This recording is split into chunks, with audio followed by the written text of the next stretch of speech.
ex-slugger was rushed to a local hospital where he's currently listed as stable. That's according to multiple reports. The gunman is in custody with video of his being detained going viral online. Ortiz, better known as Big Papi, was a 10-time MLB All-Star, earning MVP honors in the 2013 World Series, a beloved staple of the Boston sports community through his 14 seasons with the Sox. Matt Napolitano, Fox News. A woman died when a construction crane fell on an apartment building in downtown Dallas. At least 5 other people are hurt. The ordeal led to neighbors helping neighbors. I went next door to doors, knocking on doors, making sure everybody was okay. A few people came out, they were okay next to us. The man next door, he was yelling for help. I knocked on his door and he cracked it open enough for me to get to him, and I helped pull him out of his apartment. A strong storm caused the crane to fall. Wildfire season is approaching in western states, and work is underway to try and limit sources of ignition. In Northern California this weekend, Pacific Gas and Electric turned off power to 1,600 homes because of powerful winds. There's been a heavy amount of late season rain here in California, and that, of course, is creating a lot of vegetation. But as it warms up and dries out, all of that new growth is just more fuel for wildfires. So the power company, under pressure to do more to prevent wildfires, is now engineering blackouts. The first round started on Saturday as the weather turned hot and windy. Prime conditions for wildfires like the one burning in Yolo County. The Sand Fire has scorched 1,800 acres so far with zero containment. Fox's Jeff Paul. The Stanley Cup final will be decided in Game 7. The Boston Bruins beat the St. Louis Blues 5-1 Sunday night. The game to determine whether St. Louis wins its first championship is Wednesday night. This is Fox News. Hey, welcome to this Subway ad for the new club collection. How do you want it? I'll take a book club. Absolutely. So, last week we sunk our teeth into Subway's meaty new release, the Steak Club. I didn't finish it yet. Oh, not again, Sandra. This week, it's the new Southwest Chicken Club, also by Subway. No spoilers, but there's a tasty twist. Jalapeno cheddar bread and guacamole? Sandra, get out. Subway, make it what you want. Good ending. Limited time only at participating restaurants. If you're driving, chances are you'll need gas soon. And by the growl in your tummy, a trip to the grocery store too. But don't just buy gas and groceries without getting double miles. Instead, apply for the new United credit card from First Hawaiian Bank and start earning double miles towards your next trip. Gas, groceries, getaway. With the new United credit card, apply at FHB.com. First Hawaiian Bank, member FDIC. Equal housing lender. Additional terms, conditions, and restrictions apply. A candidate some thought would change the race for the White House in 2020 hasn't been seen much lately. Howard Schultz's would-be run for president has gone as dark as an espresso roast at Starbucks. The coffee magnate seemed to be everywhere after saying this on 60 Minutes in late January. I am seriously thinking of running for president. His media blitz and book tour included a town hall on Fox News Channel.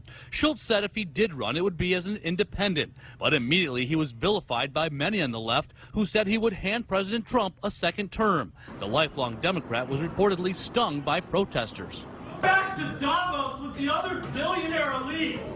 Schultz did push back against the spoiler tag, saying voters need a centrist in the race to give moderates in both parties an option. Fox's Dan Springer. The starting quarterback at the University of Texas El Paso was arrested for allegedly driving drunk and making a terroristic threat. The school suspended 22-year-old Kai Loxley, who was also charged with possessing less than 2 ounces of marijuana and unlawful carrying of a weapon.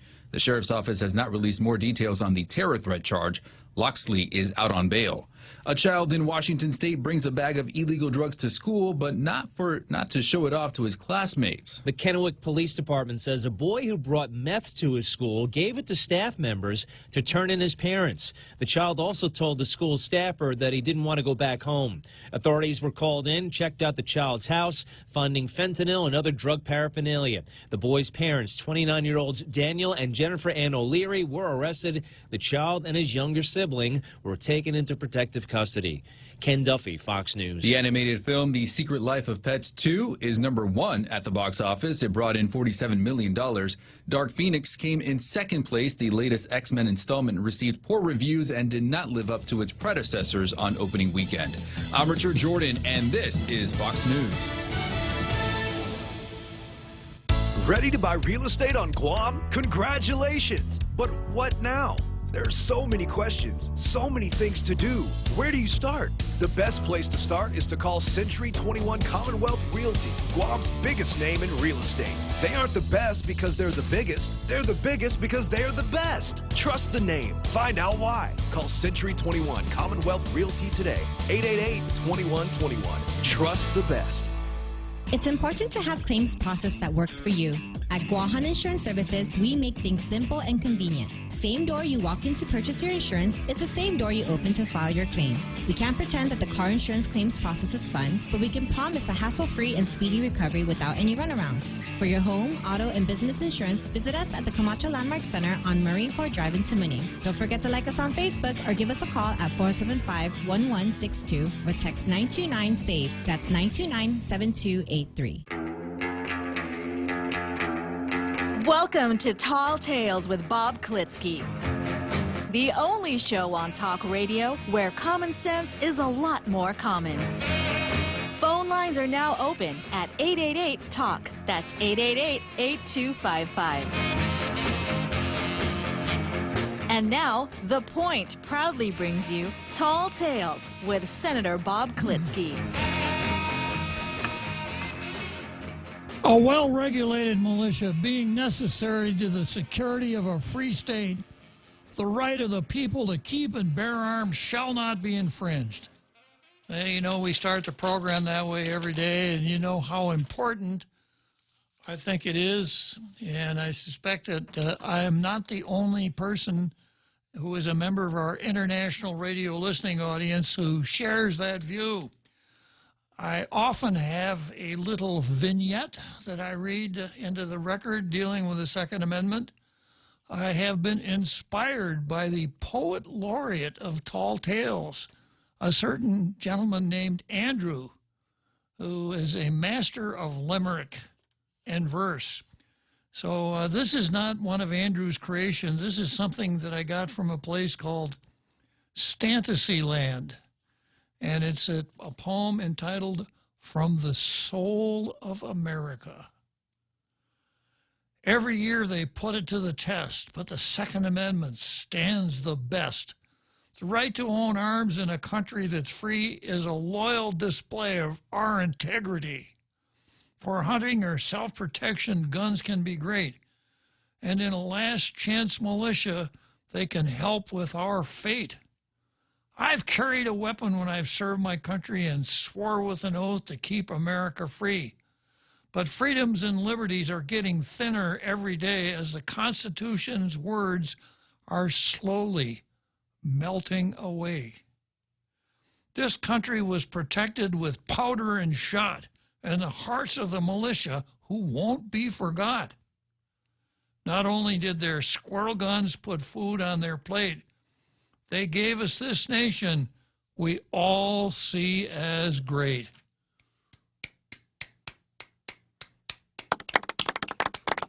Yeah. A nice piece of work here. Set the verse. The Second Amendment in verse. Not in verse, but in verse. Okay, so that's the Second Amendment for today. And from there, we proceed right on to Zemi-Ikotni.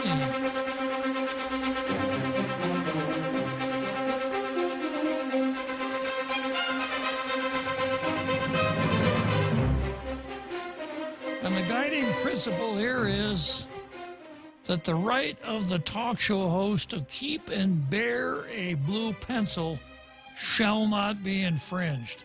And I get pretty good with that blue pencil, looking for mistakes of grammar and usage in the editorials of each of our 2 daily newspapers. And when I find one, I let them know about it, because I suspect that every ear in the editorial board of both newspapers is tuned to Tall Tales at this very moment. Good afternoon out there, editorial boardroom members.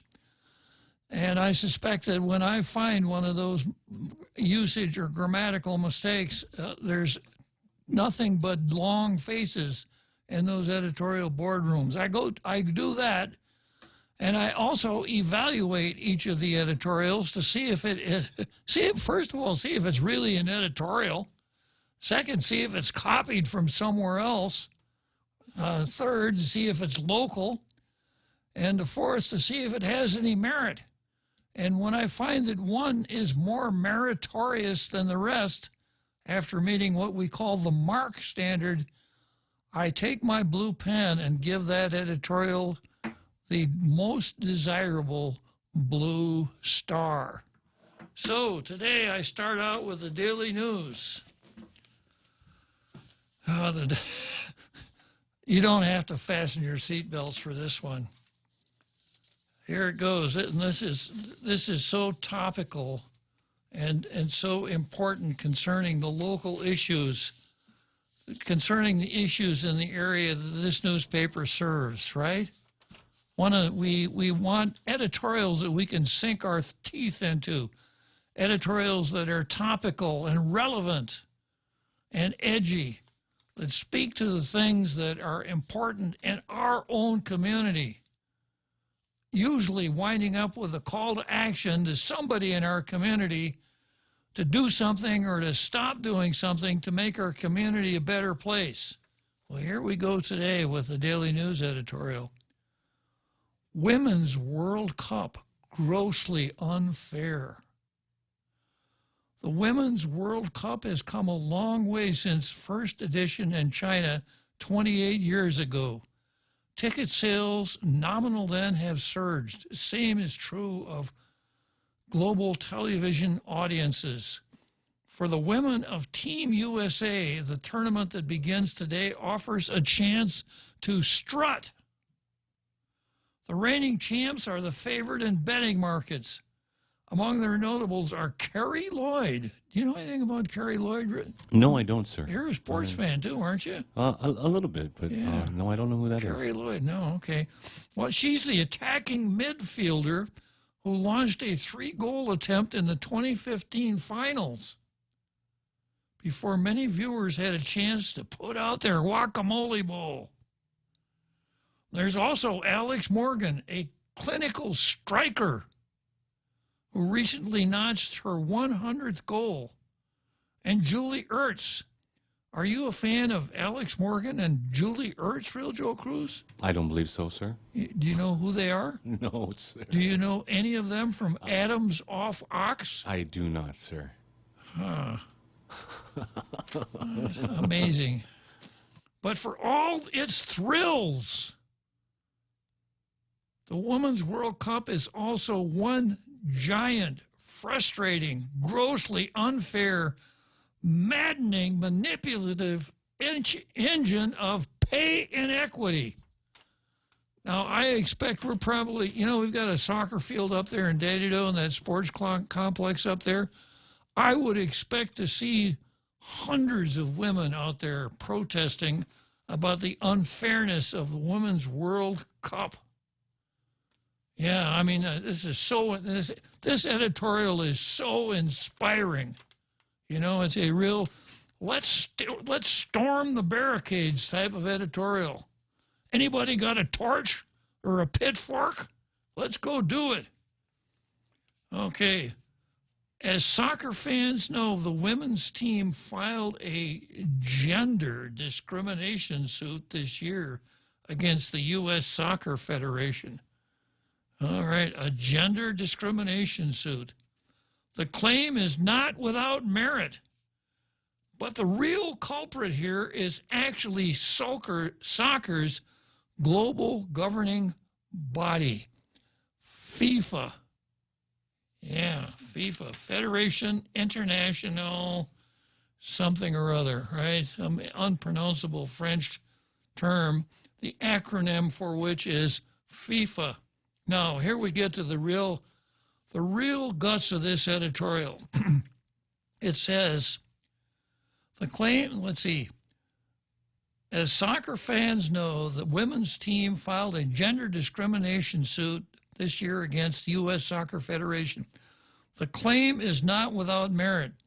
The simple arthritic of women's soccer is that the only real money is in the World Cup. The simple arthritic.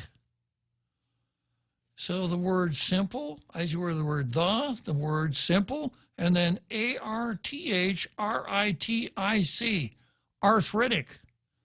The simple arthritic of women's soccer is the only real money is in the World Cup. Now, does that mean that the women who gravitate towards soccer, towards championship soccer, are stricken with arthritis? Maybe it's a medical problem. Or maybe, you know, in fairness, maybe if the women have arthritis, then maybe we should have quotas so that men's soccer players, a certain percentage of them, have to have arthritis also. Wouldn't that make it fair, Real Joe Cruz? I think so, sir. Yeah. But here it is. The simple arthritic of women's soccer is that the only real money is in the World Cup. This, you know, I like to read these things and then ad-lib a little bit, throw my own corny sense of humor, or dry sense of humor, stale jokes. What? I'm not making this up. This is what it says. The simple arthritic of women's soccer is that the real money, only real money, is in the World Cup. So I get out my blue pen, right? And I might make a mark right next to, yeah, rewrite it and put it on my desk before the period's over, editorial board.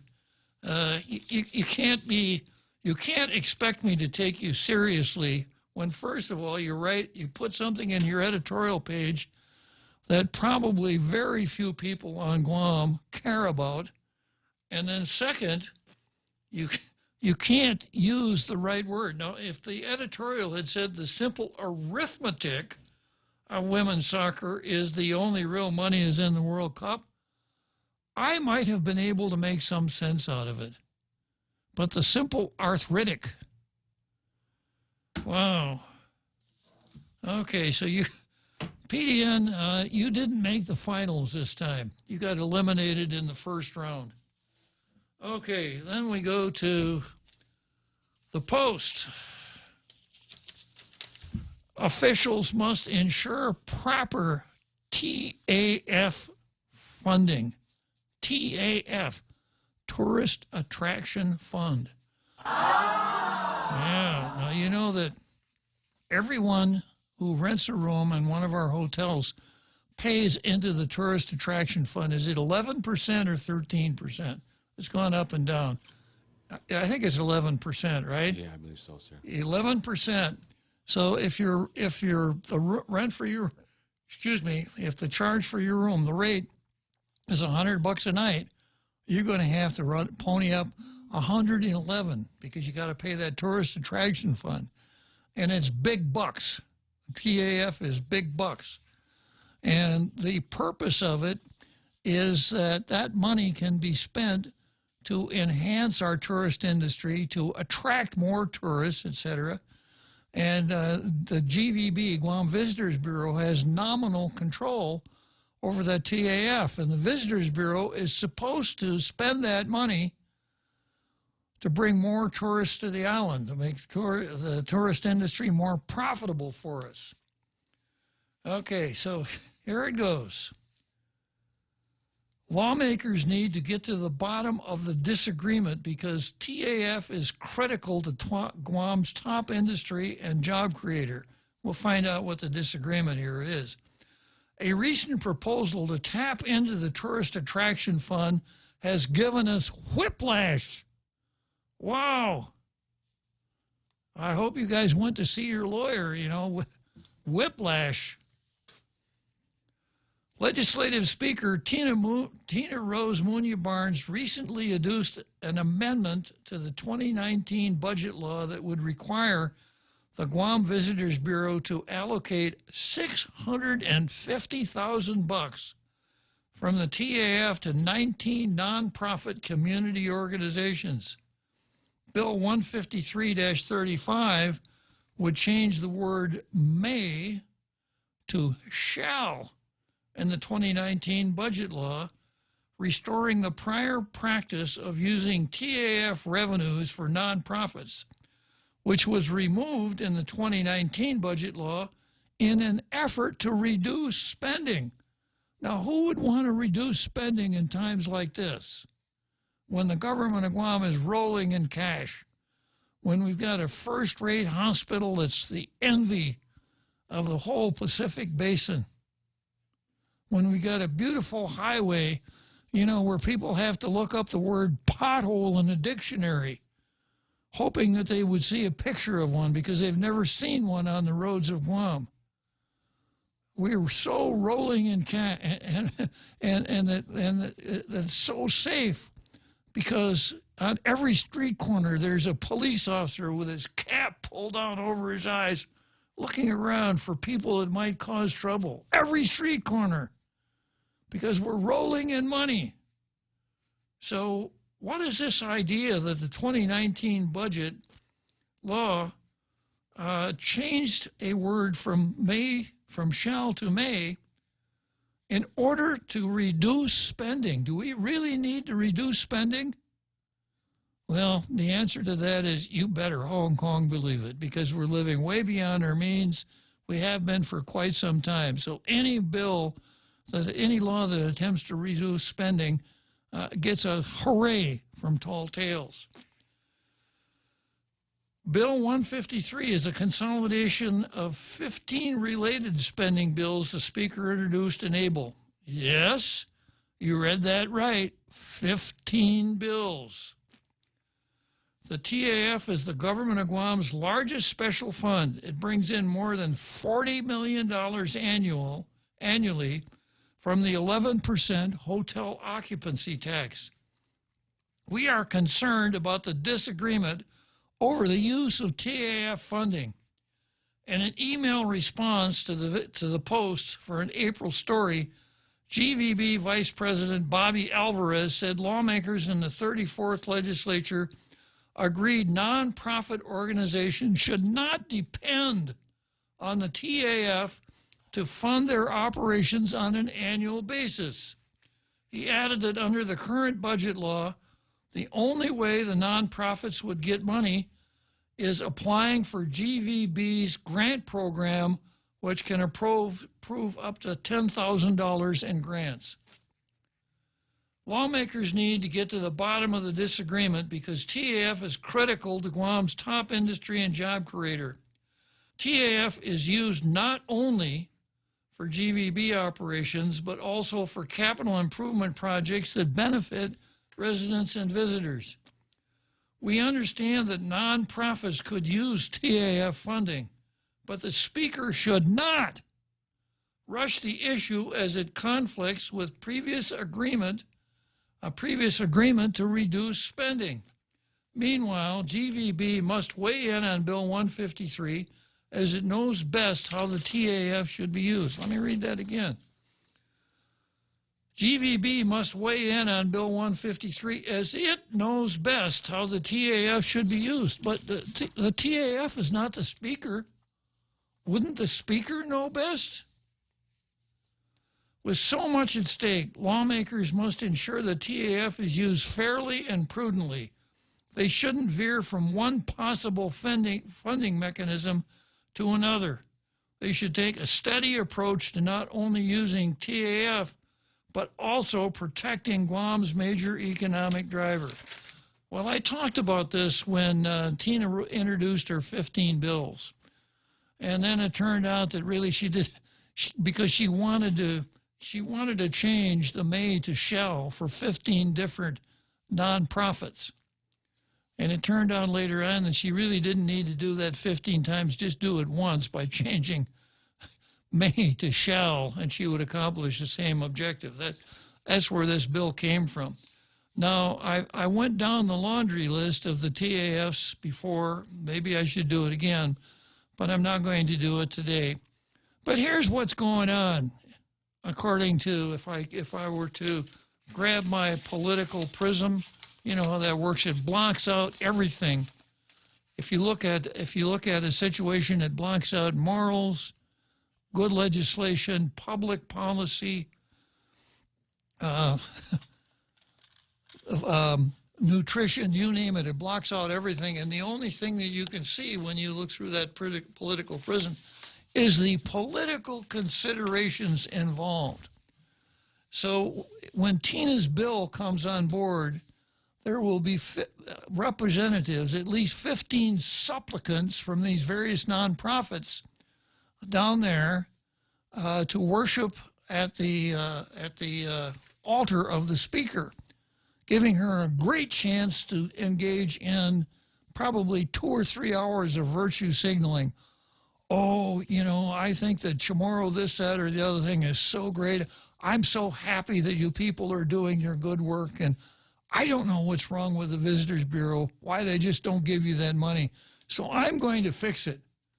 So Tina will be able to create herself as a heroine to those 15 organizations. It's only going to cost us $650,000. A preferable alternative would be to leave it as it is and let the Visitors Bureau determine which organization is meritorious and which one or which ones are just looking for sinecures, you know, for a grant of money from the legislature just because they're there, not because they're beneficial, not because they're doing good work, but just because they're there.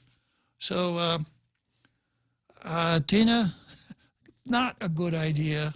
Classic case of grandstanding, you know, showboating. Showboating and grandstanding are not exactly the same, but I think we could stick Tina with both. She's grandstanding because she's saying, here, let me have the ball. I will not only drive for the basket, but before I put the ball in the basket, I will spin it on my index finger so that everyone can cheer for me, right? I guess that would be showboating, wouldn't it? Anyhow, bad idea, Tina. Great editorial post for calling her out on it. So on that basis, not to mention that you could write an editorial without using the word arthritic, which is something that the Daily News couldn't do today. They couldn't get a whole editorial on paper without using the word arthritic. So on that basis, the Post gets the coveted blue star. This makes 115 blue stars for the Post.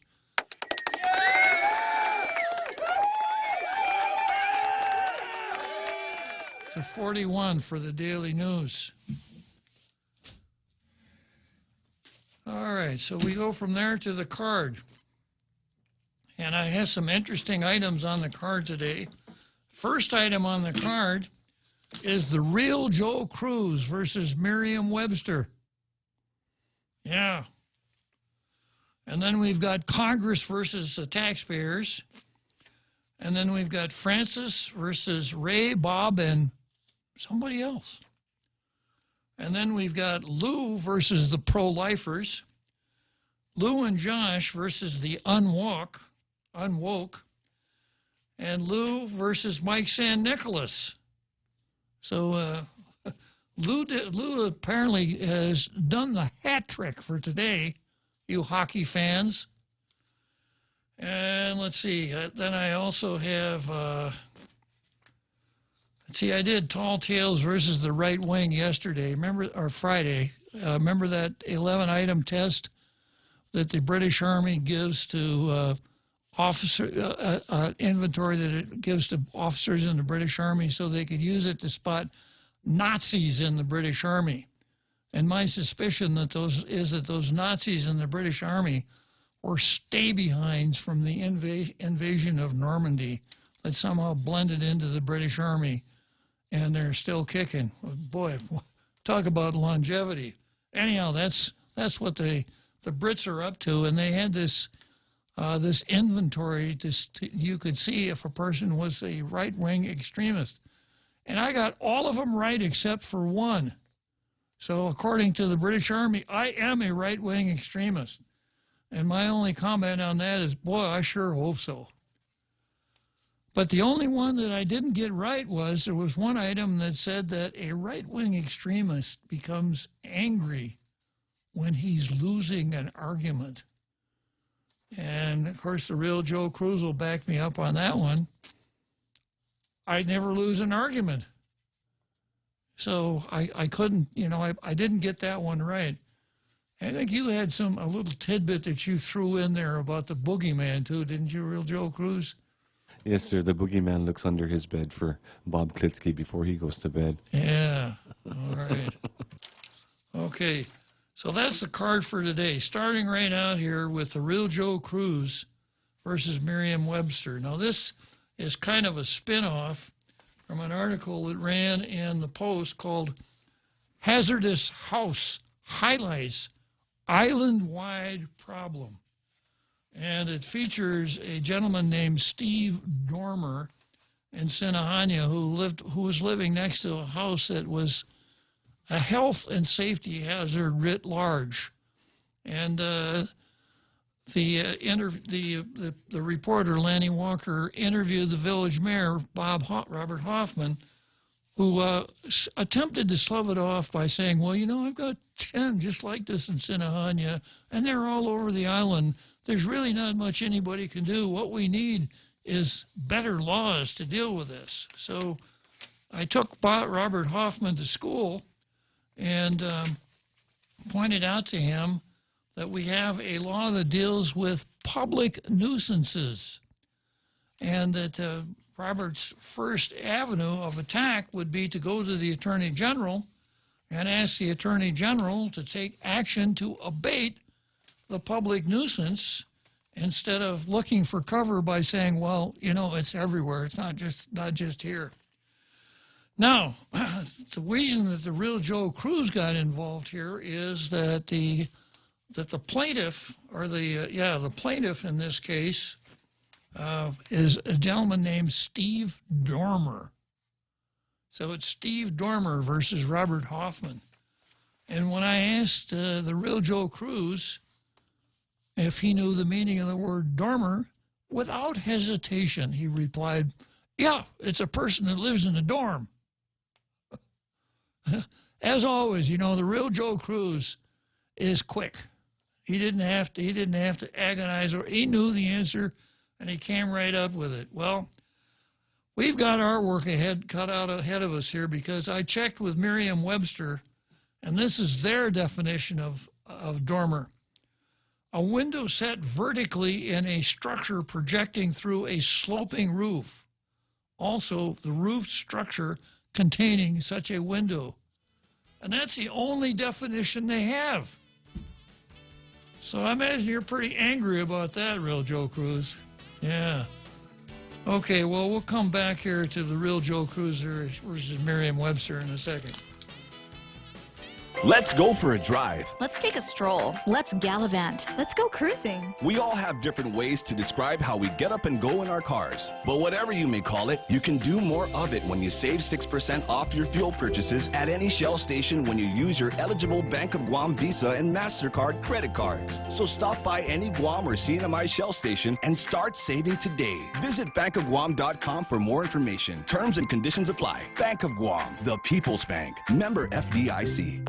Hey, it's Mom. Somebody forgot to thaw the chicken, so meet us at Chili's for 2 for $25. Oh, and congratulate your sister for making the basketball team. She's thrilled. Love you. See you at Chili's. Enjoy 2 full meal combos for $25. An appetizer, 2 mouth-watering entrees like our crispy chicken breast, smoked barbecue quarter leg, or smoked jalapeno cheddar sausage. Served with corn on the cob and french fries. 2 bold combos for $25. A full-on meal deal available nightly for a limited time. Together, we Chili's.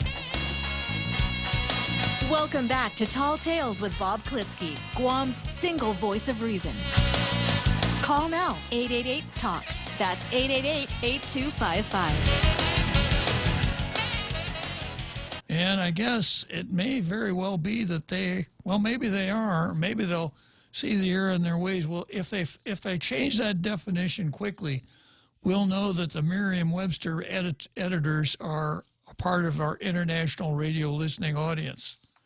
And once they get squared away on the definition of the word dormer, they'll probably stay figuring, whoa, we don't want to make a mistake like that again.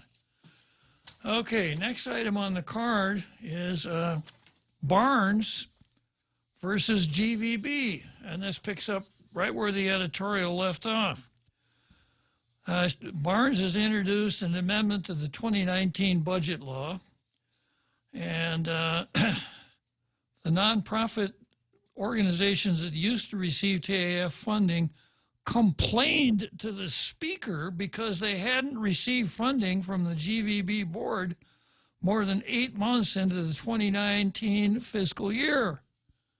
Now, rather than read the statute and work with GVB, it's much easier just to come and complain to the speaker and say, oh, speaker, oh, can't you introduce a bill that make them give us the money? And, of course, that's exactly what happened.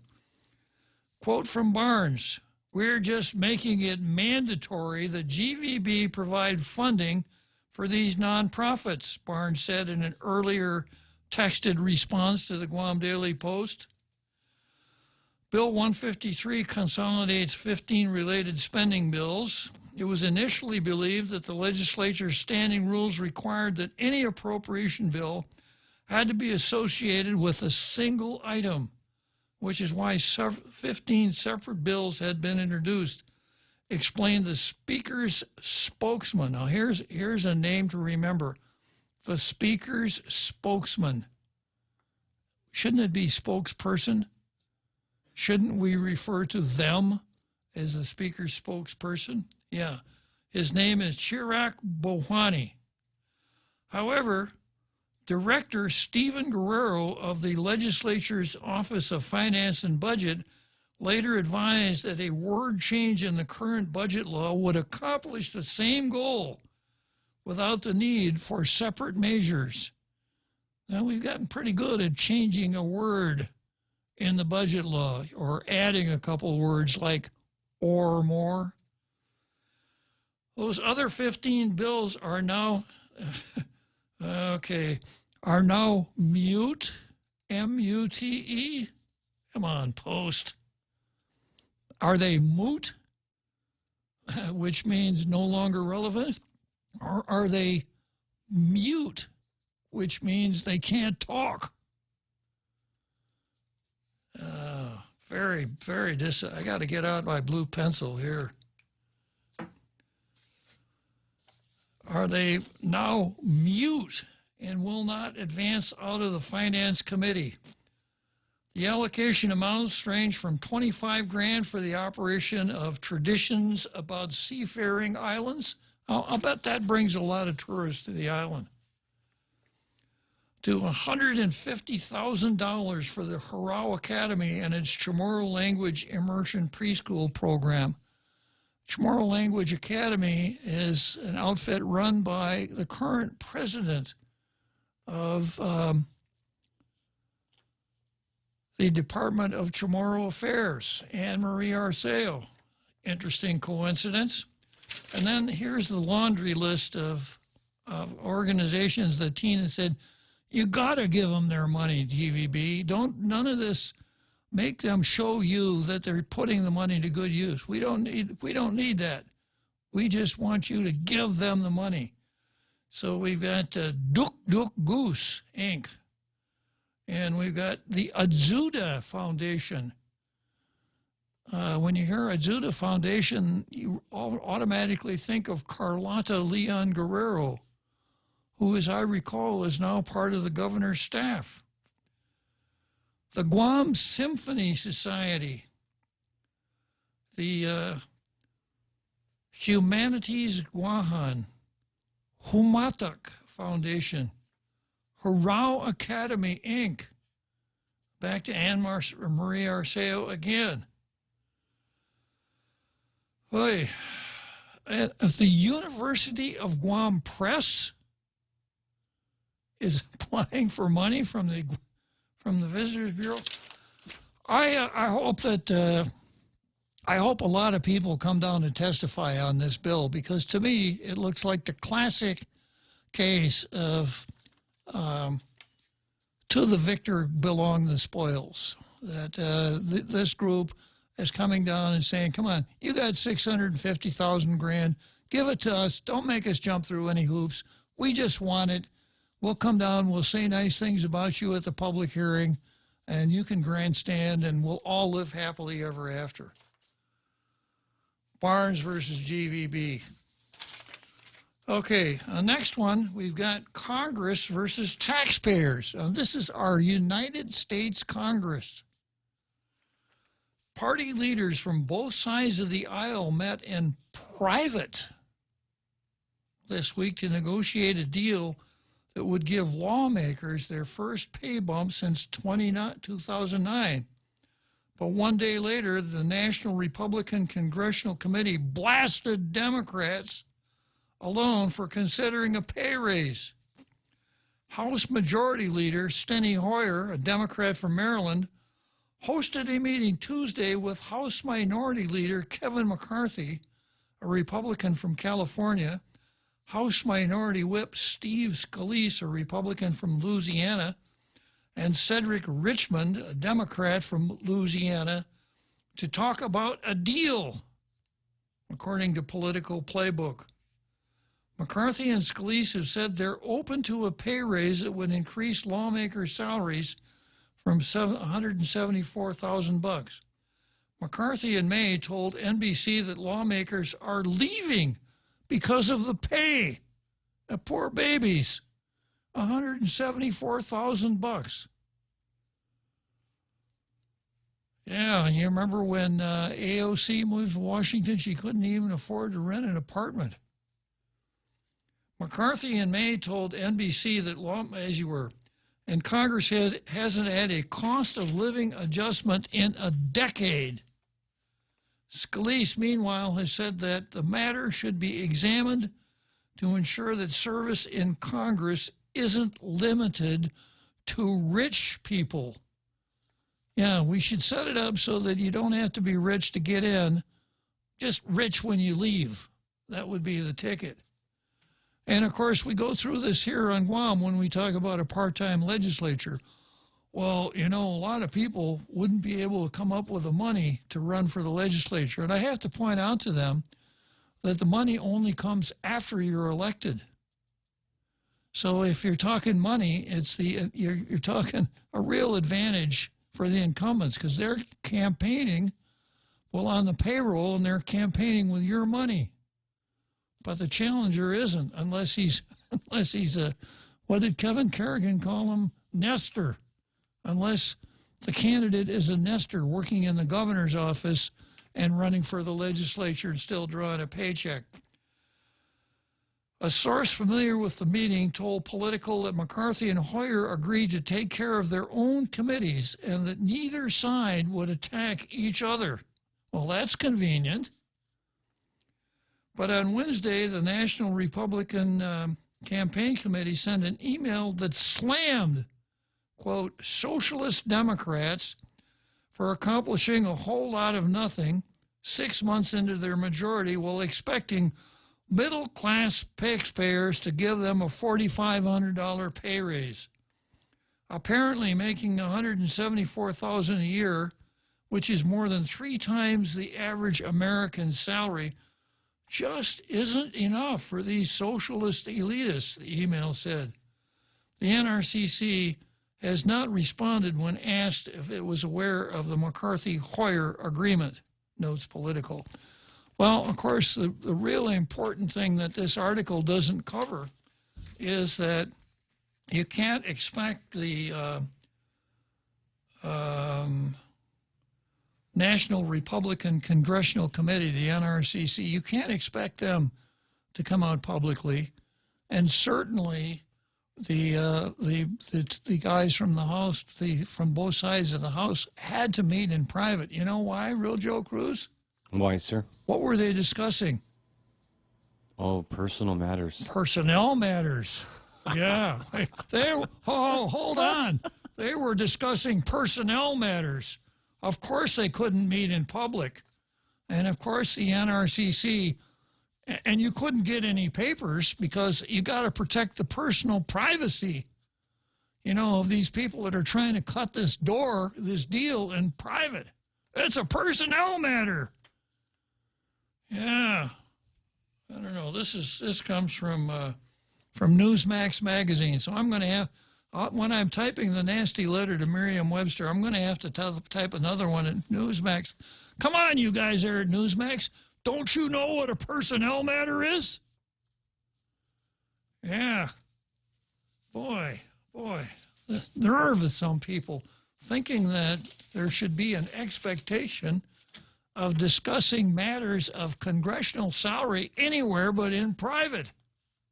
And of course, the Democrats and Republicans had to make a deal not to attack one another. Otherwise, news that they were discussing a personnel matter might get out, and we can't have that. All right, next item on the calendar here is Francis Santos versus Ray, Bob, and somebody else. And it goes like this. Consolidated Commission on Utilities Commissioner Francis Santos has asked the financial officials of power and water utilities to calculate the value of their agencies in response to calls for privatization. Well, that makes sense. Yeah, it makes a lot of sense. It's something that we all ought to be aware of, the value of those two agencies. And then here's a direct quote from Santos. Just to silence the naysayers out there or so-called experts out there, can our two chief financial officers give us the value of what power and water are worth today, Santos said. So it's important to silence the naysayers. Now, we know that the counsel for one of the utilities, Kelly Clark, if he doesn't like what he hears on the radio, or might possibly hear on the radio, could threaten suit. He's done it before. And apparently, judging from a quote, his attempt to straighten the Guam Daily Post out on their priorities, he said $260 million of infrastructure work to benefit the island isn't news, but whether or not I'm going to sue a radio host is. Pathetic priorities, in my opinion. That's what Clark said. So, you know, when you've got naysayers coming out here, Francis says you got to silence them. And, of course, Clark would say probably the same thing. And also he's wondering about the priorities of the Post running this article. Anyhow, back to the quote. To silence the naysayers or so-called experts out there, can our two chief financial officers give us the value of power and water authorities? Santos said, because if we wanted to sell it, I want to throw that number out to the people and say, quote, here you go. This is yours. Is this something that you want to sell so my grandchildren and great-grandchildren could know we took part in the selling of the power authority and the water utility? Wow. Santos was responding to apparent statements made by members of the public whom he did not name, but specified counting 3 people, and that remarks were made, guess where, Real Joe Cruz? Where, sir? On the radio. Oh. 3 people talking about selling power and water, talking about it on the radio. Well, I heard Ray Gibson on the Ray Gibson show, the absolute top-rated talk show in the Western Pacific, morning talk show, saying, you know, maybe we don't need to do all this executive session, freedom of information stuff. Maybe it's time now to think about selling those utilities. Yeah. And I kind of echoed those same sentiments in my program. So I guess we have to assume then that since Clark is at least an occasional member of our international radio listening audience, that Francis Santos is also. Well, I'll come back to this after I tap my feet to Dave Brubeck's Take 5.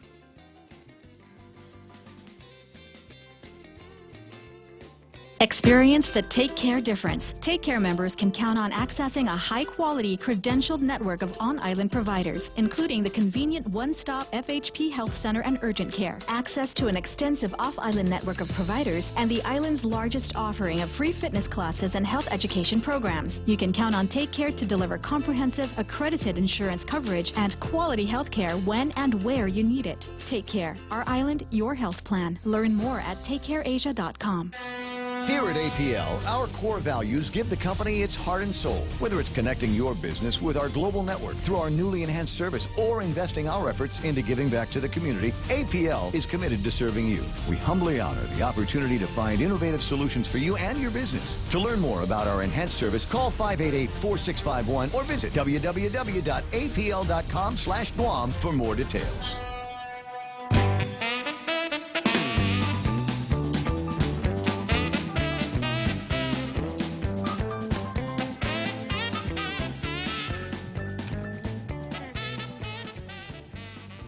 Yeah, so I guess we have to assume that Francis is an occasional member of our international radio listening audience. Here, we're going on with the article here. Here's a quote from Francis. I counted 3 people that said, let's sell the utilities because we could do it better. I don't know who the we is. I kind of wonder who would buy this utility on Guam, Santos said. The CCU and top officials at GPA and GWA have been wrapped in controversy over the past few weeks due to pay raises discussed illegally behind closed doors. Yeah, and they're not even congressmen. The raises have been rescinded and discussions were released to the public over the objections of legal counsel.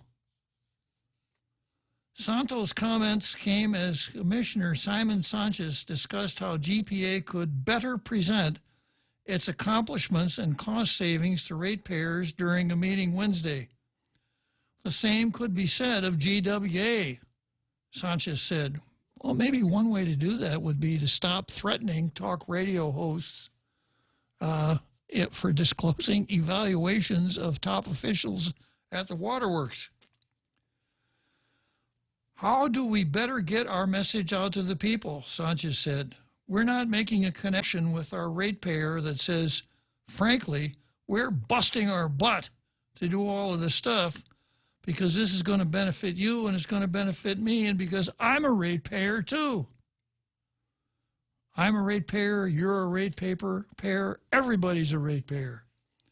The CCU also failed to follow its own policy on personnel evaluations.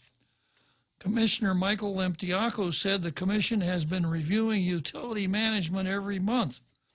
CCU Chairman Joey Duenas interrupted the meeting to do a short tap dance routine for the audience and then said something, no, I just ad-libbed that real joke, something similar with regard to monthly general manager reports. When Lemtiako made his comment and had just finished hearing a 2015-2019 progress report from GPA. In a matter of 20 minutes, we went through 4 years of accomplishments, Lemtiako said. If you can go through a list of major accomplishments that reviews the last 4 years, and this is GPA, anyone that's questioning whether or not you're being reviewed or being held accountable is wrong. Well, I'm wrong. You know, I've heard 20-minute speeches before. I hear them every couple of years on the odd years. I hear a lot of 20-minute speeches and a lot of people talking about the accomplishments that they've done in public office. It's a little bit harder than that, Michael. And we need to do a better job of communicating that to the public. He said that information needs to be published regularly to educate ratepayers on how the utilities operate. Absolutely. And you need to quit meeting in executive sessions too, Mike. As an example, he pointed to GPA's base rate, which hasn't increased since 2013. This makes up the power utility's operating budget. as a result, the pay raises would not have resulted in any pass-through of rate increases, Limtiaco said. Well, maybe in the absence of pay raises, the savings of not giving the pay raises could pass through to the ratepayers in the form of lower rates. Because from the standpoint of the ratepayer, the lower the rate, the better. Now, we've been through this once before where we had this overpowering desire not to raise rates and let the two utilities turn to ashes in the process. That's not sound. And I'd always been, very praising of the CCU for not doing that. I at one time, going back just a little while ago, I saw a real ray of sunshine in the government philosophy of how to serve the public when the Power Authority was able to change the way it read meters, and in the process, 6 employees were surplus, and those 6 employees were laid off, even though everybody knows, in Gulf Guam, nobody ever gets laid off because blah, blah, blah. Well, the CCU, or the Power Authority, acted very responsibly in that manner, and they've acted responsibly in other matters. But spending 20 minutes scratching your own back at a meeting that is not available to the general public unless someone wants to go there or watch it in real time on Facebook is not getting the word out. Private businesses would understand that. That's one of the differences between private businesses that have competition and government monopolies that don't have any competition. Referring to the pay raise controversy and speaking before Limtiaco, Santos said the CCU admitted it made a mistake and is trying to fix that mistake. He then returned to calls for privatization. There will be an uprising if we try to sell the water on Guam. Everybody that's told me, we own our water, never talk about selling something that we own. Well, Francis, you can only sell something that you own. If you try to sell something that you don't own, it's a form of theft. Never talk about selling something that we own, Santos said. But no, the experts on the radio station. Well, I've been called a lot of things, but I haven't been called the expert on the radio station. Unless this is a case of mistaken identity, unless there's another expert somewhere. But no, the experts on the radio station, hey, let's look at it. Yeah, well, let's look at it. Let's find out how much the two utilities are worth. Now, with respect to the water, we have passed legislation that says that there are no riparian rights to water here on Guam. Water being a subterranean asset is more than likely property of the territory, something the territory can regulate. And I'll come back to this right after. I'm going to get a big drink of water here during the halftime. All this talk, it really made me thirsty. So we'll be back after that big, exciting halftime show.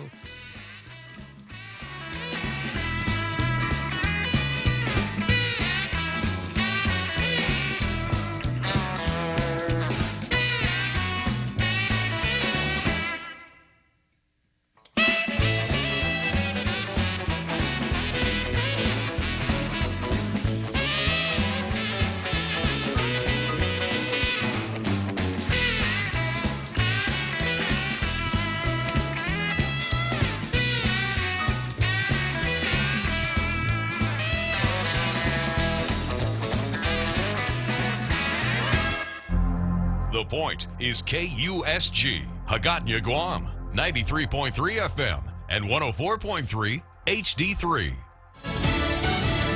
More on the Mueller report. I'm Richard Jordan, Fox News. Today, the House Judiciary Committee will hold a hearing about former special counsel Robert Mueller's findings. Rhode Island Congressman David Cicilline says Monday's hearing is about justice, not politics. But House Republicans say Monday's hearing is nothing more than a political stunt.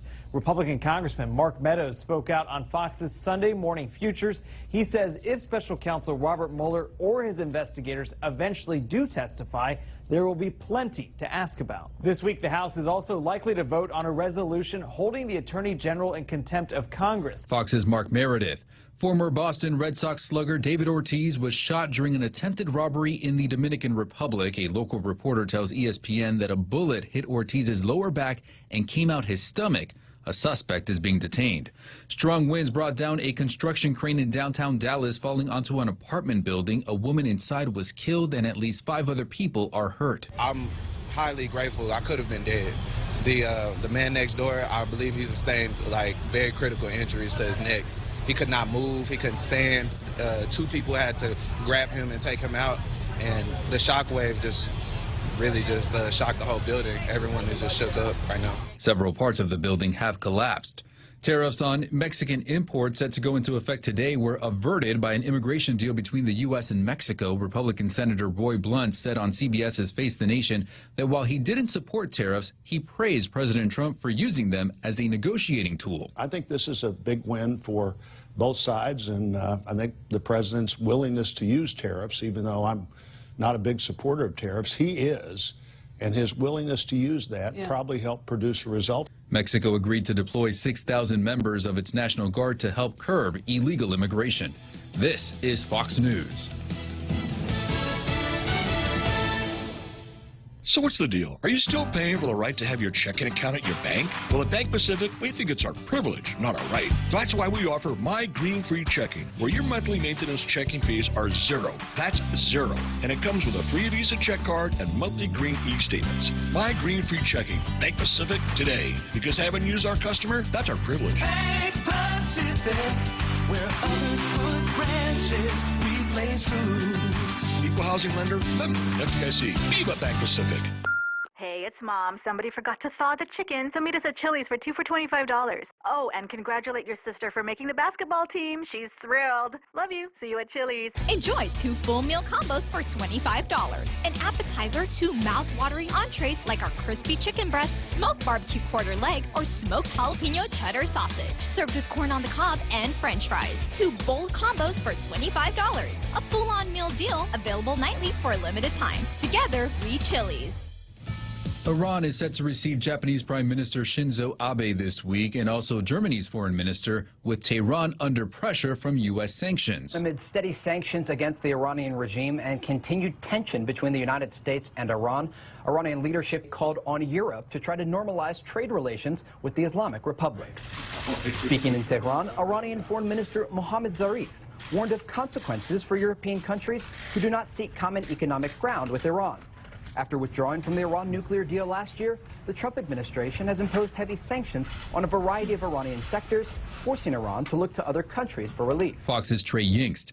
This week marks 25 years since O.J. Simpson's ex-wife, Nicole Brown Simpson, and her friend Ronald Goldman were found stabbed to death. The former football great was ultimately charged and acquitted in what was called the trial of the century. The saga also marked by a slow-speed chase in pursuit of Simpson that was carried live on national television. When you gotta go, you gotta go when you gotta get there fast. The teen driver in the province of Manitoba in Canada clocked at 105 miles an hour. The 16-year-old telling police he was driving well over the speed limit because he had eaten hot chicken wings and really needed to use the bathroom. He was fined $727 for speeding and more than $150 for driving without a supervising driver. Officials also said the teen's license would most likely be suspended, and the department added there was no excuse, not even when nature calls, for that kind of speed. Ted Lindner, Fox News. If you've ever wondered just how close former President Barack Obama and his vice president are, just look on Twitter. This weekend, Joe Biden posted a photo for Best Friends Day of an interlocking friendship bracelet with both their names. The caption read, "Happy Best Friends Day to my friend Barack Obama." Some people online were critical, accusing Biden of using the occasion to remind supporters of his Obama connection. I'm Richard Jordan, and this is Fox News. When it comes to power and performance, nothing compares to Dodge. And right now at Cars Plus in Mighty, you can save thousands on many Dodge vehicles in stock during our Dodge Performance Days. Like a new 2019 Grand Caravan SE, save $4,250, or save $6,150 on a new Durango SXT. Looking for more power? Take home a new Charger SXT Plus today for only $37,689, or save over $7,000 on a new Challenger GT. Get more power and performance at Cars Plus in Mighty during Dodge Performance Days. Cars Plus, driven by you. Business travel just got easier. Take your data plan with you for only $10 a day to all 17 Data to Go destinations. Never worry about additional data roaming charges when you go where your business needs you. The US, China, Thailand, and so much more. Have the assurance you need to check emails, surf the web, and stay connected. Call 688-2677 today to make sure your account is Data to Go ready. Docomo Pacific. Better together.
So, once again, a great halftime show here on Tall Tales. The marching bands, the cheerleaders, the synchronized card sections, and the bleachers.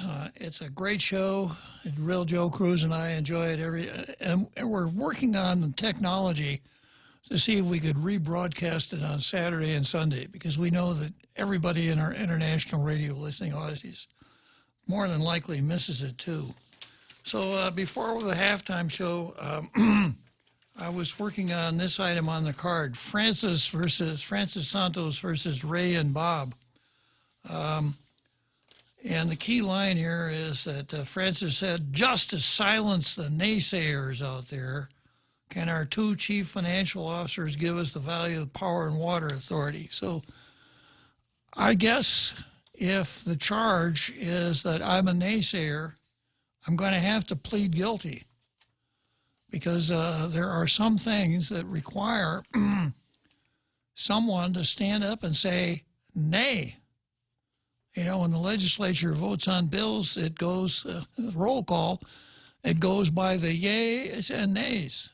And if you don't want the bill to pass, then you have to stand up and say nay. And when you see something going on in the public sphere with our government, and you don't say anything, you acquiesce in it, then in a sense you are approving it with your acquiescence. So my loudly bleated nays came from the discovery of the illegal executive session, what I thought were unjustified high salary increases. And then it didn't go away because Joey Duenas wanted to play hide the ball. He didn't want the electronic recording to go out, and he didn't want any of the papers connected with the meeting to go out, which is unfortunate, because the personnel evaluation of Kelly Clark that he claims is his private document, and he's very much offended by the idea that the Civil Service, the CCU released it, makes it clear that Michael Berdallo did follow the CCU policy. He cited the resolution calling for evaluations, did a very workmanlike evaluation of Clark.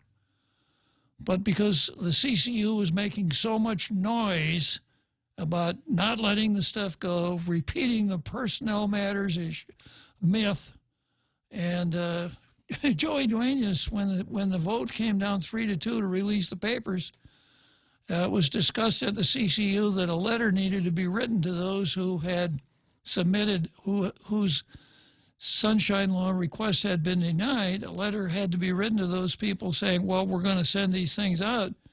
Joey Duenas says, I ain't signing the letter. And the same Joey Duenas saying, I'm not going to release anything until the judge tells me to. Well, with that kind of public relations, you know, you're going to find naysayers that you never knew existed out there. People who were kind of willing to go along until something like this pops up. So wrapping up this article, Santos said he wanted to know what the utilities were so he could ask the public and the ratepayers if they were, quote, really interested in selling something that is well run. Let's challenge the people of Guam and say, quote, here it is. Is this really what you want? And then winding up with a quote from Santos again, I'm tired of this. So I think the key here is just to silence the naysayers out there. Well, that's Francis versus Ray, Bob, and maybe this is another case of the man who never was. A story that pretty appropriate, so close to D-Day here. The Brits found a corpse, dressed him up as a British officer, put some war plans in his pocket, and tossed him in the Mediterranean somewhere where they knew that the Germans would recover that body. And the Germans did. And they thought, boy, have we got an intelligent find here. And they took the war plans, which were fake, as real, gave the Allies a tremendous advantage. The man who never was. So maybe it's Bob, Ray, and the man who never was. Okay, next item on the card here is Lou. That's Governor Lou Leon Guerrero versus pro-lifers. And I suppose I could also recast this as the social justice warriors at Adelup versus pro-lifers. I'm going to read something, Real Joe Cruz, and see if you could tell me which paper this came from. Guam is offering waivers and discounts for contraception through a public health clinic, and the territory's governor has said she wants to find a doctor willing to perform abortions after the retirement of the island's last abortionist. Governor Lourdes Leon Guerrero, a former nurse who took office in January, recently expressed her wish to expand abortion access in Guam, but no doctors on the island are willing to perform abortions. Though abortion is legal in some cases in Guam, the territory's last abortion doctor retired in May of 2018. I am concerned about abortion going underground because then we really can't control it. We really can't monitor. We really can't make sure that women are doing it in an environment that is conducive to a healthy recovery, she told the Associated Press last week. Guam is predominantly Catholic, and Guerrero said that finding a doctor willing to perform abortions in Guam will take some work. She said officials are trying to recruit doctors to come to the island and establish clinics. Now, let me repeat that. Governor Leon Guerrero said officials, that means officials of her government, are trying to recruit doctors to come to the island and establish clinics, abortion clinics. Abortion is legal in Guam up to 13 weeks or up to 26 weeks in the case of rape or incest. But anyone who terminates a pregnancy without help from a doctor can be charged with a felony, the AP reports. Doctors also have the legal right to refuse to perform an abortion except in the case of a medical emergency. Women in Guam seeking abortions must fly thousands of miles from the island to seek abortions elsewhere, the AP reports. Thousands of miles, like to Saipan, I guess. Many go to Hawaii as the nearest mainland country. The Philippines does not allow abortion. U.S. federal law applies in Guam, and its people are U.S. citizens. The island is home to about 170,000 residents. Despite this, there have only been 2 or 3 Guam women given abortions in Hawaii since last year, and none was an elective procedure, an OBGYN and University of Hawaii professor told the AP. The morning after pill, an abortifacient drug, in other words, a drug that causes abortion, is available in Guam over the counter and by prescription for women over 18. Pro-life activism on the island, led by the Guam Catholic Pro-Life Committee, saw hundreds of pro-life advocates march in Guam's first annual Rally for Life in January. As a CNA reader, you know our team is committed to finding and publishing the truth, etc. So do you know what paper this appeared in, Real Joe Cruz? PDN, sir? Nope. Guess again. The Gannett? Nope. Washington Post? Nope. Marianas Tribune? Nope. This came New from York Times. This came from the Catholic News Agency website. Oh, wow. A mainland publication. I see. Yeah. So I look through a lot of stuff, and I'm always, using a search engine to look for Guam. And I found this at that Catholic News Agency website.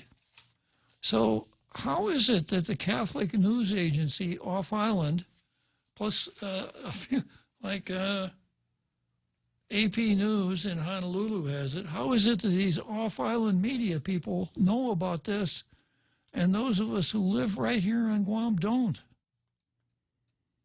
Was there a press release from, and we have to always remember this, that 10 of our members of our 15-member legislature are females. We have I used to say the first openly homosexual governor on Guam until the LGBTQ Pride Month came along, and I found out that the Q stands for queer. And, I'd kind of taken that word out of my vocabulary, trying to go a little bit towards political correctness, but I guess it's okay to use it now. So, we have the first openly queer lieutenant governor in the nation, and as Jose Martinez has pointed out, the first openly pro-abortion governor in the history of Guam. But we have to read about this in off-island sources. Strange. But the Guam officials are looking for abortionists to come to the island. So I suppose if you are pro-abortion, you're saying, hooray for Lou. She's going to try to get some abortionists to move to Guam. If you're an anti-abortionist, you're saying you're trying to entice, you're trying to lure abortionists to Guam. Wouldn't we be just as well off letting market forces work? Maybe we don't need an abortionist on Guam. Anyhow, that's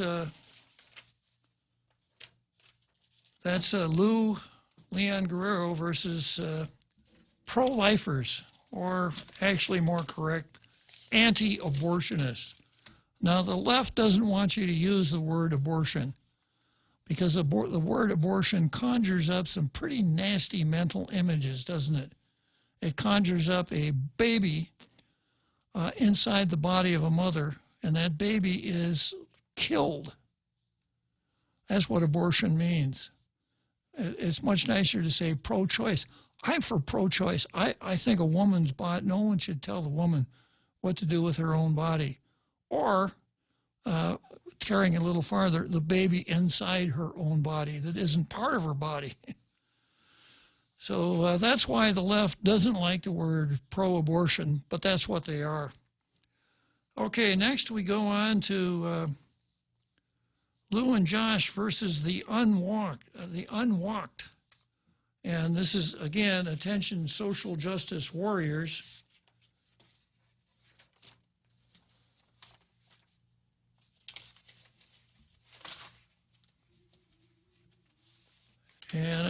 brought my definition of walk here today. W-O-K. It's not walk, woke. Yeah. Are you woke, Real Joe Cruz? I'm wide awake right now, sir. Thank you very much. Okay, here's what the Urban Dictionary uses as a definition for woke. And you hear this a lot when you're hearing millennials talk. Oh, he's really woke. Or that guy, he needs to be more woke. Woke means the act of being very pretentious about how much you care about a social issue. Very pretentious. I think this probably also gets into virtue signaling. And here's an example of someone who is woke. Guy says, yeah, most people don't care about parking spaces for families with disabled pets. I wish they were woke like me. I'm woke. You know, I think that every place, every business should have a parking place reserved for people who have disabled pets in the car. Because I'm woke. Okay, so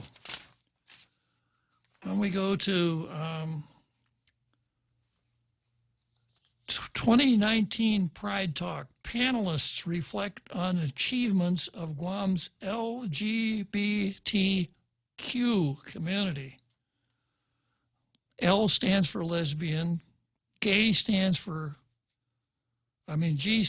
gay, or apparently a male homosexual. It's kind of hard to keep some of these things straight. T stands for transgender, someone who can go with either sex. And Q means queer. And I just explained, I quit using that word in polite company a few years ago because I thought it was a pejorative, but I guess it's back in fashion now.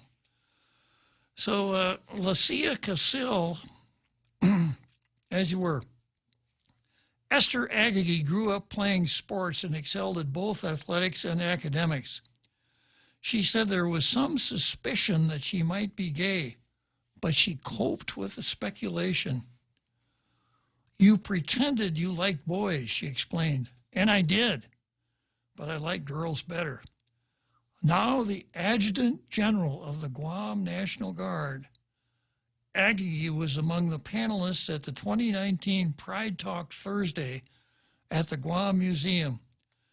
The discussion focused on how legal rights and acceptance of the LGBTQ community have changed over the years. Today, rainbow flags fly in front of Adelup and adorn the Guam Congress Building. A rainbow banner hangs in front of Government House. Gay, lesbian, and transgender people hold positions of power in government and business. Now, I got to stop here and kind of go through the same routine that I went the first 15 times. We had to talk about 10 females in the legislature and the first female governor. If a person is able to do a good job in a government position and does a good job in a government position, I don't need any more information. That's enough for me. But if a person is not doing a good job in the government or is unable to do a good job in the government, then I want to know about it. The rest of the stuff, once again, is virtue signaling and showing everyone how woke you are. So if we're going to do that, I'm not going to sue anybody. I'm not Kelly Clark. I'm not going to file suit against somebody.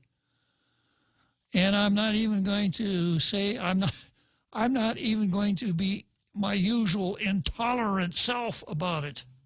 And by the way, nowadays everything must be tolerant except the person who comes along and said we've gone too far with this idea of toleration, and that person would be said to be intolerant. So let's see, back to the article here. Gay, lesbian, and transgender people hold positions of power in government and business. More information than I really need. But in the not-so-distant past, life for members of the LGBTQ community was very different on Guam and throughout the nation. There's been so much trauma over decades and decades and decades of portraying our community in a certain way, said Lacia Casil, the founder and director of Guam LGBT. Now, she left off the Q there. LGBT Pride.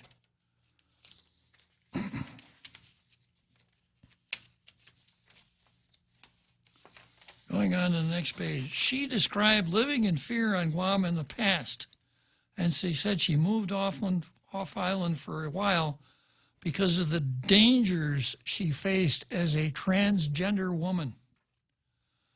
In 1984, when B.J. Cruz was first nominated to serve as a judge, a front-page headline in the Daily News noted homosexuality objections were raised about his appointment.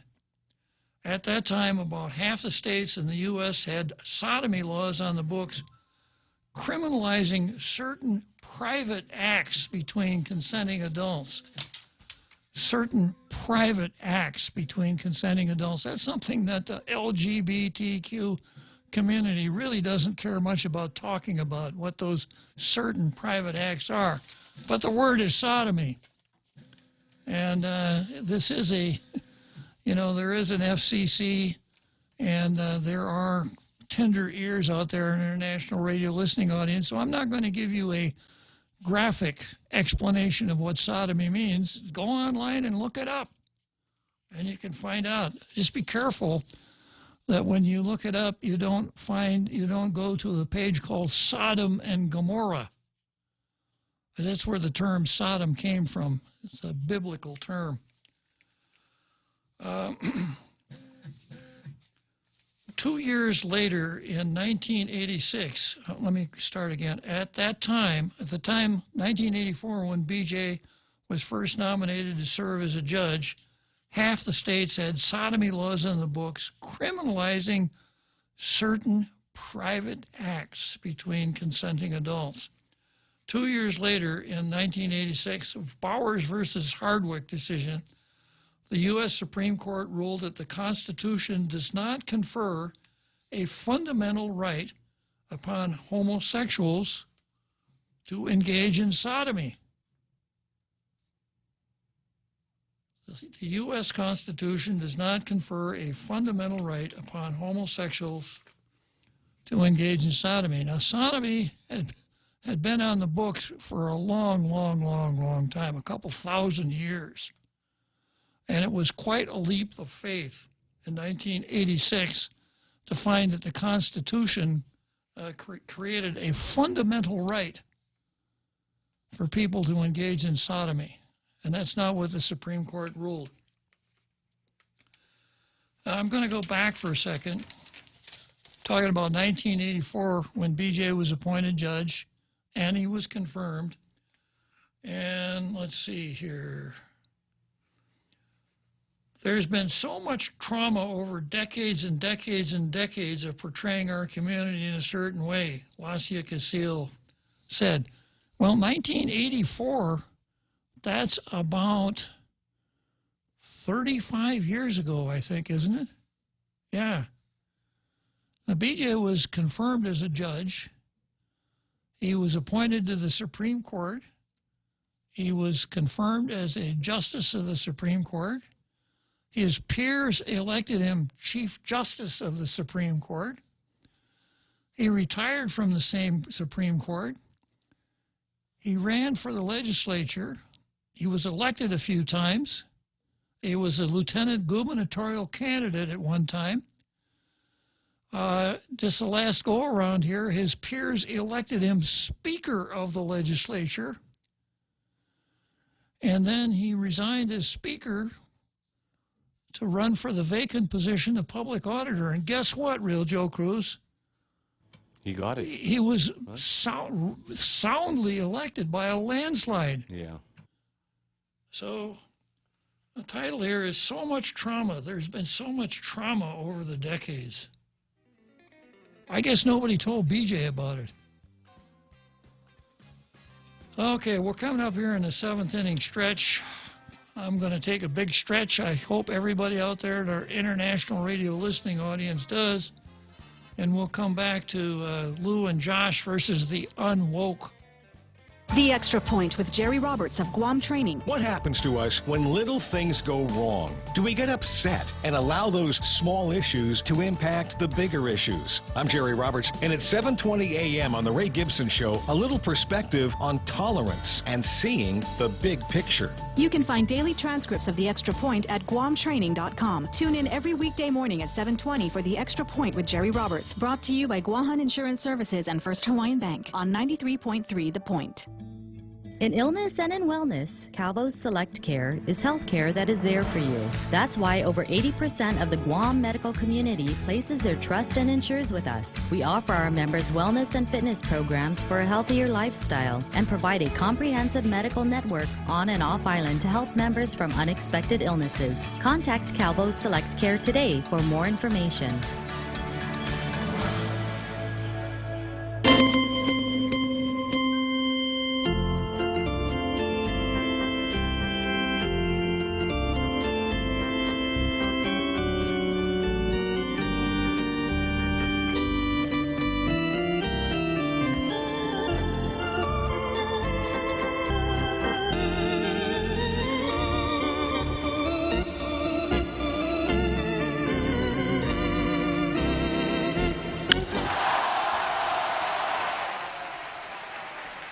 I like the sound of the crack of that bat. Yeah, it kind of reminds me of the days when I used to play baseball. I got a hit once in a while, anyhow. I was more adept at basketball than baseball. There's no crack of the bat in basketball. Okay, going back to Lou and Josh versus the Unwoke. Yeah, BJ, you know, for being homosexual, didn't seem to have a pretty good career here in Guam. It's probably, as politicians go, probably one of the more respected politicians in our community. Well, it's the virtue signaling that really counts.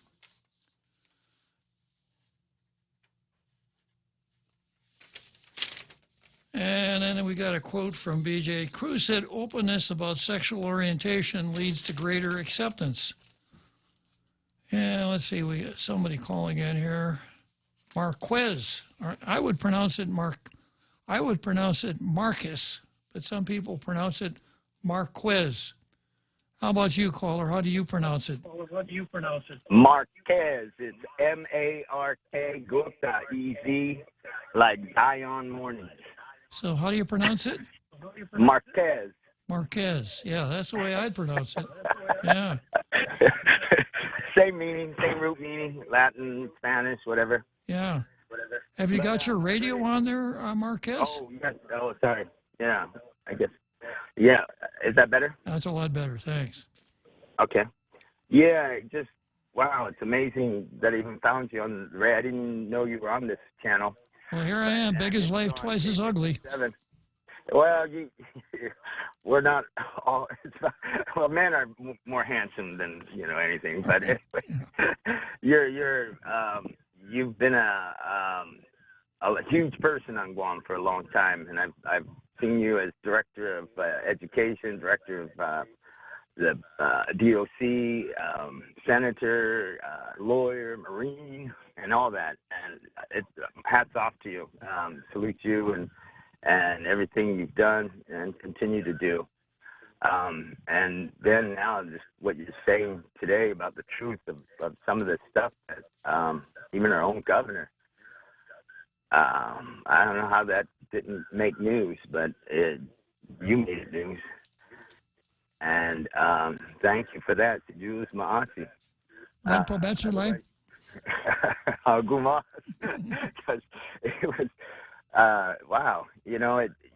They're so busy working on all these lame bills and this, picket fence washing, whitewashing, and this and that and this and that. But You know, down in Agate and Namu Bay, it's so polluted by both the federal government, the local government, and then whatever comes down Namu River.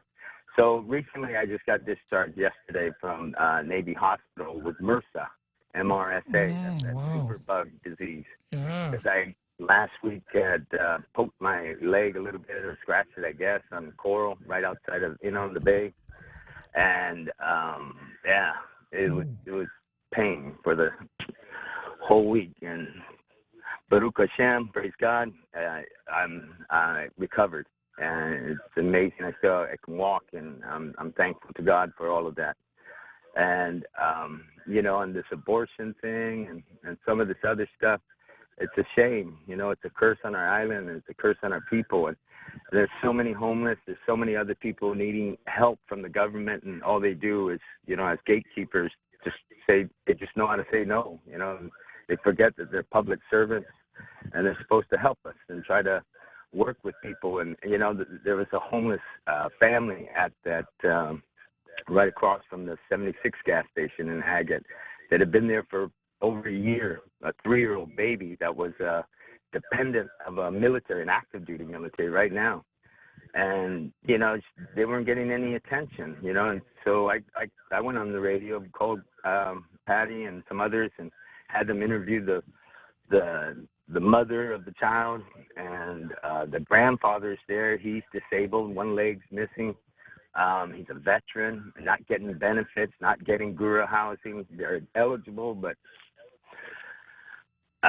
everybody wants them to come to them. They can't come to us anymore because they can't leave the air-conditioned office for maybe lunch hours too long or something. But they're not public servants. They just want more pay and less work. And that's not all of them. I mean, we have a lot of good Chamorro and other Romanian servants and stuff like that. But some of this leadership is just a poor excuse for, I don't know.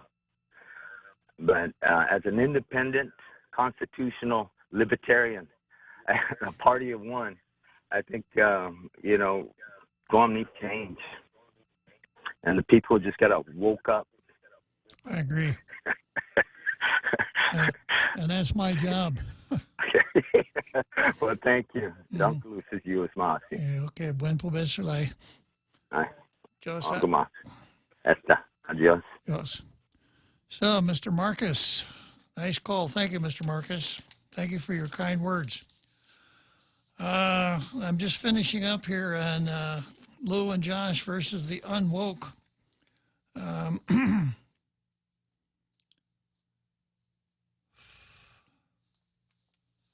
Still, acceptance isn't universal, Lieutenant Governor Josh Tenorio said when leaders... he's in a good position. Acceptance isn't universal. The first queer Lieutenant Governor of Guam saying acceptance isn't universal. Quite a mouthful.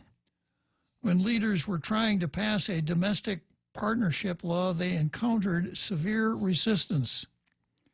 We had such a harsh response from the Catholic Church, Tenorio said. People were saying such harsh, ugly things. Well, if you go back to that time, you remember there were some harsh, ugly people in charge of the Catholic Church. A gentleman named Apparon, who was found guilty in a trial by the Vatican and an appeal by the Vatican of molesting children, male children.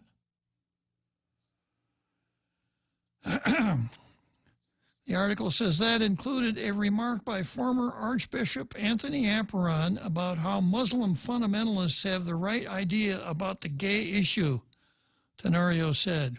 Well,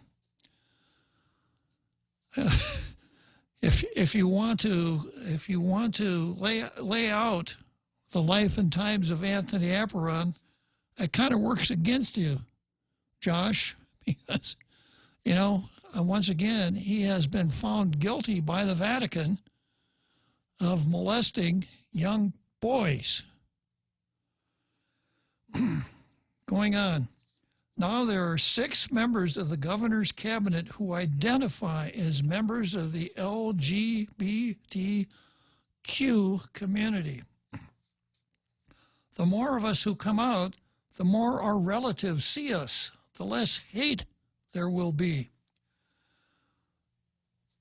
Bobby Titano Bigler, an educator and cultural dance instructor, agreed that when relatives accept their loved ones, it opens the door to wider acceptance for the community. It starts with the family. Turning the page. Tim De La Cruz, the executive director of GALA, an acronym, G-A-L-A, a nonprofit LGBTQ social service organization, said there has been resistance to educating young people about gay issues.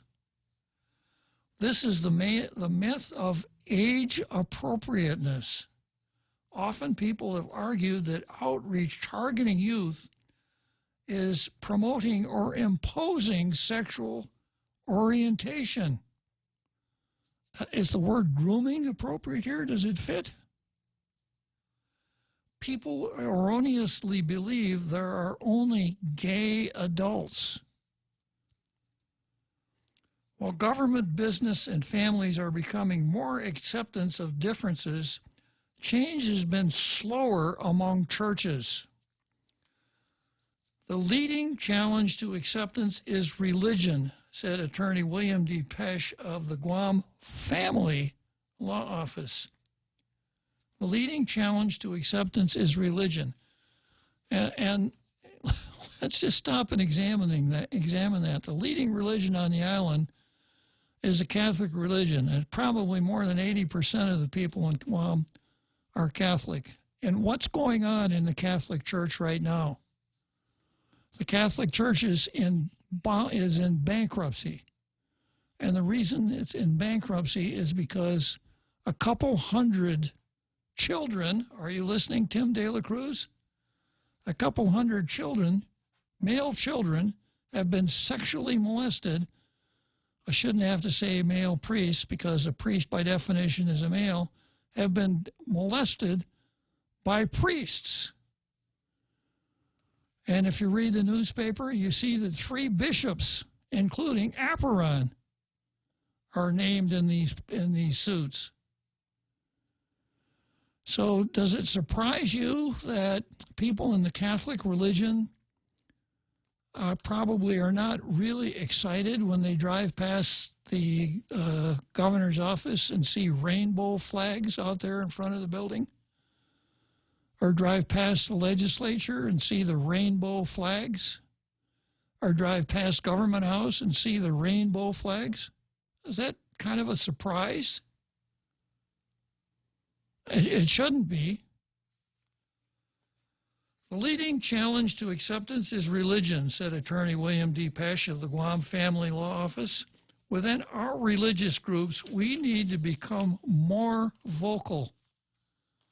Well, as far as the Catholic religion is concerned, without going into a long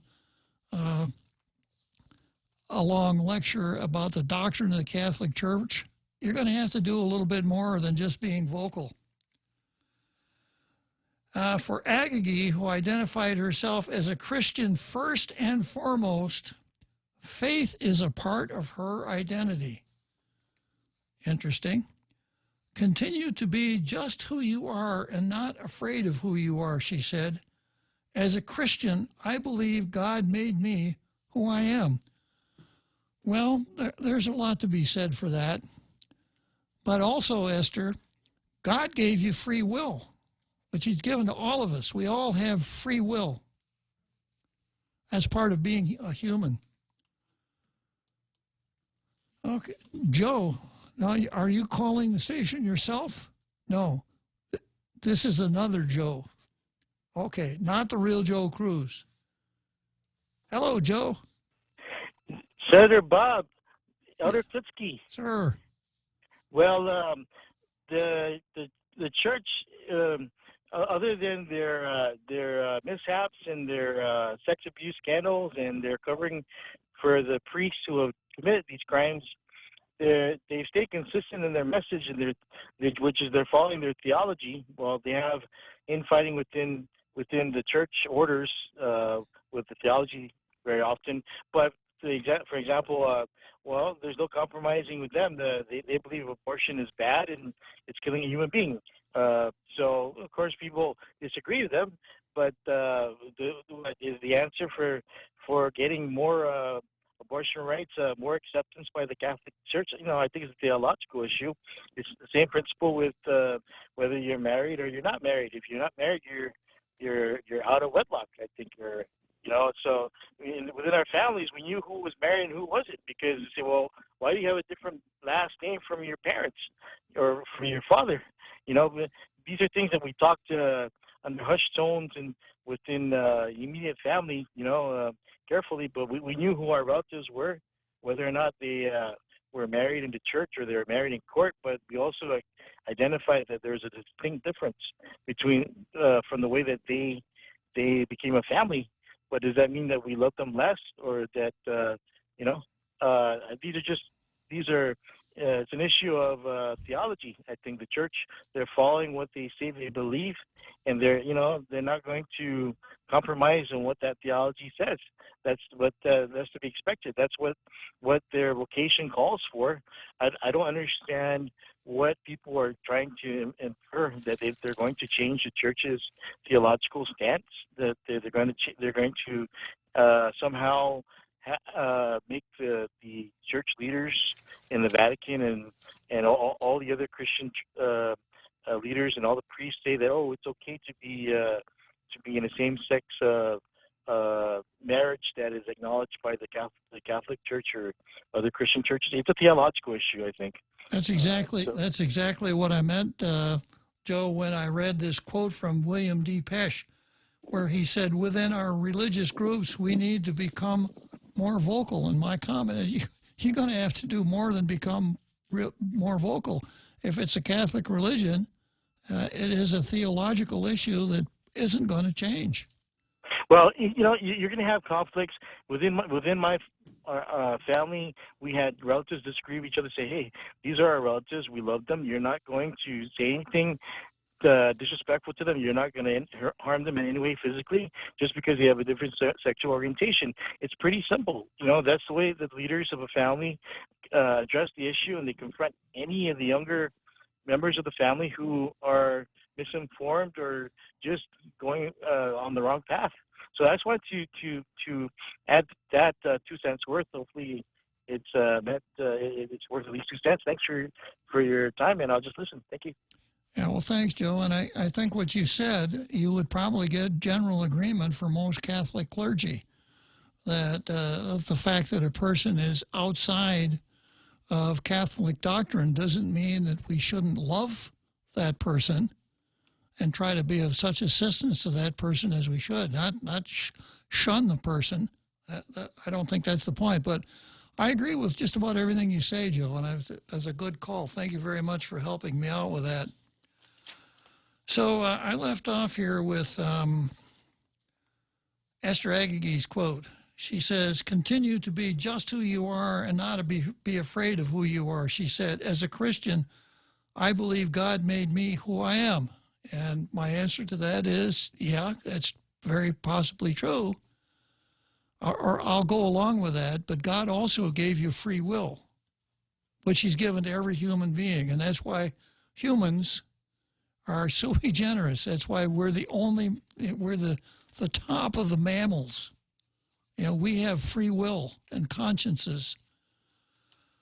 Okay, the article goes on to say, marriage equality, which is a term that I won't use, more visibility in government, greater support for LGBTQ pride events, and non-discrimination laws were all pointed as achievements over the years. But panelists caution that the advancements could be eroded by legislative or judicial action. All this progress is great, but we have to fight to keep it, Tenorio said. Pesch reiterated the warning, never take rights for granted. They can be erased. Okay, we're coming up to the home stretch. And I'm not going to look at the board. I'll bet you it's our Carl. Uh-huh. Yeah, I'm never wrong. It is our Carl. Our Carl, I'll come back. I'll come to you right after, right down the home stretch. We know too well the inconvenience of not having power after a storm. You worry about the food in the freezer going bad. Nights get hot. It's hard finding comfort when going to sleep.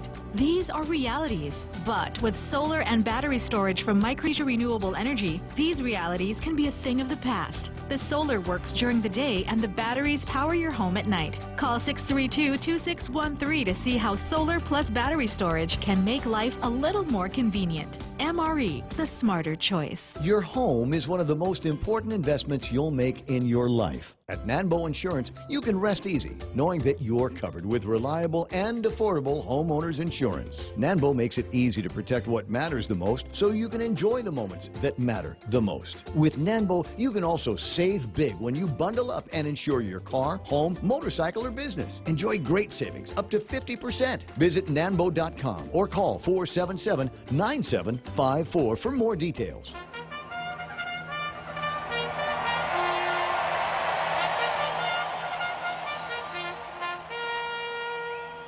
So here we are, Kentucky, as you were, Churchill Downs, Call to the Post, Kentucky Derby. Preakness ran over the weekend. I can't remember the name of the horse that won, but apparently the first horse that crossed the finish line won the Preakness, an oddity nowadays.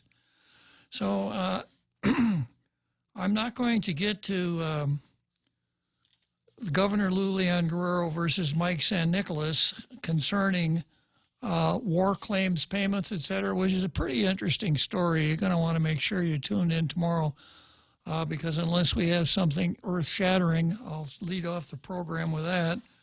And then I've also got Tina versus lower costs in her efforts once again to fight against lower insurance costs. And now let's see what our Carl has to say at the end of the program here. Good afternoon, Carl. Hey, Bob. Good afternoon. Following your conversation on and off as I was driving around, one thing I wanted to add on that, you know, this acronym LGBTQ keeps getting longer and longer.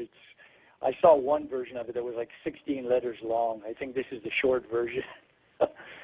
And, of course, you know, the left on many campuses recognizes over 50 genders.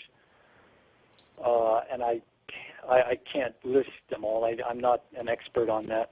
But I'm sure where this is leading eventually, although, you know, it's kind of, I think people would deny it now, or some would anyway, is that this is leading, and I've read articles to this effect, that eventually, and there's a growing movement, it's still pretty small now, but it is growing, to consider pedophilia is simply another sexual orientation. That is coming. There's just no doubt about it.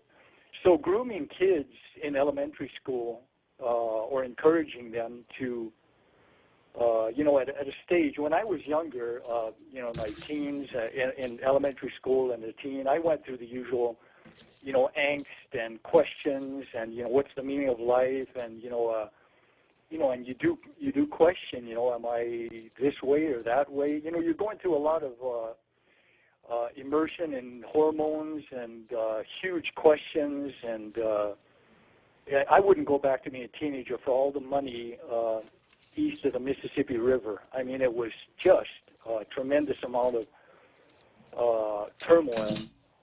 And to have someone come in and try to influence a young kid in elementary, worst of all in elementary or kindergarten, but then in middle school and then in high school, trying to influence him in one direction or another. I mean, as a parent, I think 99% of parents, or 98%, would really have a problem with having any instructor in school putting their thumb on the sexual orientation scale. But I believe what is coming is that eventually pedophilia will be strongly pushed as just another sexual orientation. Let me jump in here for a second, Carl. Going back to something I read out of this article, Tim De La Cruz, the executive director of Gala, a nonprofit LGBTQ social service organization, said there's been resistance to educating young people about gay issues. There is this myth of age appropriateness, he said. Often people have argued that outreach targeting youth is promoting or imposing sexual orientation. People erroneously believe there are only gay adults, he said. Promoting or imposing. Has our government been promoting the homosexual orientation recently, would you say, Carl? I think indirectly, and in with the rainbow flags flying all over. Yeah, I think it's been. Yes, it has, and in the States, I mean, in the actual classrooms, they are actually promoting this idea of 50 genders. I mean, as early as elementary school. And I think that's really between, up to the child themselves to work these things out. They go through a lot of turmoil and angst in their younger years. Sometimes they, need to talk with their parents or with friends. I don't see taxpayer-funded instructors as that being their primary role. We need them to focus on reading, writing, arithmetic, and fundamental human capital to get people ready to face the marketplace. As a parent, I would really have a strong issue with that. If I had a child, a son or daughter that was, working through this and came to the conclusion they were gay, I mean, they would still be my children, my son or my daughter. I would still love them, wholeheartedly. But I do not want any instructor tipping the scale either way. I want my kids to work this out. I would want my kids to work this out on their own without outside influence. And I think pretty much not over 98% of parents would agree, that that's not an instructor's place to do that. Well, I have to say that I think you're on target there. One thing I would mention, Carl, you use the word pedophilia. Pedophilia refers to molestation, sexual molestation of prepubescent children. When you're talking about boys who are post-pubescent, the word is ephebophilia. And that's what we're dealing with here in the Catholic Church, where the priests were taking after post-pubescent young boys. But anyhow, good insight, Carl. I'm glad you called. Probably be talking to you tomorrow. Yeah, there's just one last thing I'll insert. There is a national organization. It's called Lambda, and I don't have what those letters stand for in front of me, but it's something about dealing with adult males having in a relationship with young males, I believe. Well, you have your assignment for tomorrow. You will report on that word, Carl. I'll look it up. I'll Google it. Thank you very much. See you later. Thank you. Okay, so we've come to the end of another educational, informative, insightful edition of Tall Tales. We'll be gone. We'll be out of here in a moment, but we'll be back at 4 o'clock tomorrow afternoon. The Real Joe Cruz and I are really looking forward to it. Aren't we, Real Joe Cruz? Yes, sir.